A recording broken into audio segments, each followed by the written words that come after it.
But first tonight, Adelaide's drinking water and the new debate about whether the fluoride in our water is doing us more harm than good. Now, the addition of fluoride has always been considered a huge bonus in fighting tooth decay. But one expert says as many as 200,000 Australians may be suffering an intolerance to the fluoride, not realising that it might be responsible for a wide range of medical symptoms. Vasil Melandris has this report. Something is terribly, terribly wrong, and we have been led very far astray. It took me 6 months to get the legs to recover from the ulcers. And if you see photos from then to now, you wouldn't know I was the same person. I looked sick, a real sickie. You might get ulceration, you might get just a rash, or you may get breathing problems. Stomach upsets, skin rashes, headaches. It may look crystal clear, but did you ever stop to think of what goes into our water to get it from this to this? However, this is not about how they purify our drinking water, it's about what's being put in it. It amazes me, absolutely amazes me. How has something which is basically like a very big scientific and medical mistake been carried out? Aside from chlorination, for the past 50 years, our health authorities have been adding the chemical fluoride as the first public line of attack on tooth decay. And it works. The fluoride's there, the surface of the tooth is very resistant to plaque acids. If it's not there, the resistance is down, so decay is more likely to occur. Despite the success, authorities are now facing an anti-fluoride rebellion, with some experts claiming that fluoride is poisoning us and the research is being overlooked. The safety standards for water fluoridation in this country are based on fraudulent science. The claim of fraudulent science was boosted when a Harvard professor in the US came under investigation for burying the results when one of his students made a profound and terrifying discovery. There's the possibility that is now being looked at in the United States that fluoride might have increased the prevalence of a rare type of bone cancer in young men or boys. This bombshell raises questions here about the safety of mandatory water fluoridation and whether there's more at stake than just fighting tooth decay. I believe it would kill me. Geelong grandmother Elaine Valentine says she couldn't understand why she was able to lead a normal, healthy life in her hometown, but whenever she headed to Melbourne and drank the water, she'd come home a very sick woman. I feel lousy and I get very lethargic, couldn't care less about anything. Very, very tired and very, very wheezy and just feel plain ill.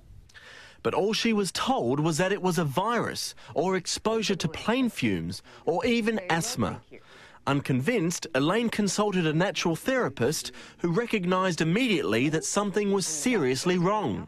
When we went back to the hospital, she then did the testing and was absolutely shocked to see a severe asthmatic reaction that Elaine had, where her lung function dropped to a quarter of its normal volume when she actually drank the glass of water with the fluoride added to it. Dr. Philip Robertson says up to 200,000 Australians may be suffering from an intolerance to fluoride and not realise it, with symptoms ranging from headaches or indigestion to chronic arthritis. If somebody's taking fluoride and they suspect there's a link between their symptoms, it's a matter of getting them off the fluoride and watching to see if there's an improvement. And Elaine's not his only client. Painful joints and initially sore throat and swollen glands.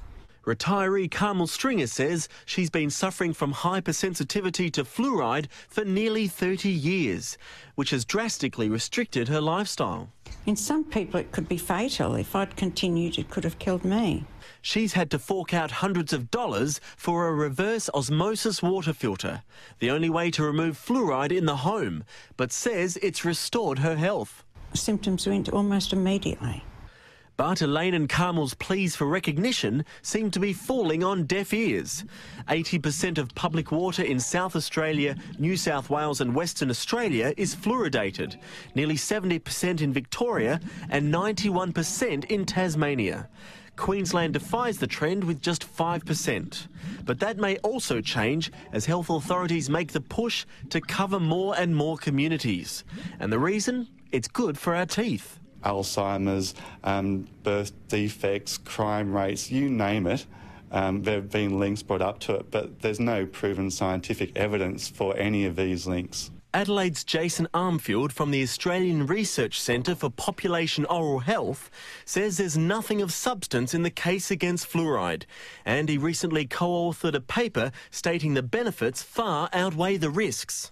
As with the majority of our research, we found that children who are living in non-fluoridated areas generally had higher decay rates than children who are living in fluoridated areas. However, other experts argue that while toothpaste contains a pharmaceutical-grade fluoride, which has undergone stringent testing, the fluoride in our water is derived from a different, more worrying source.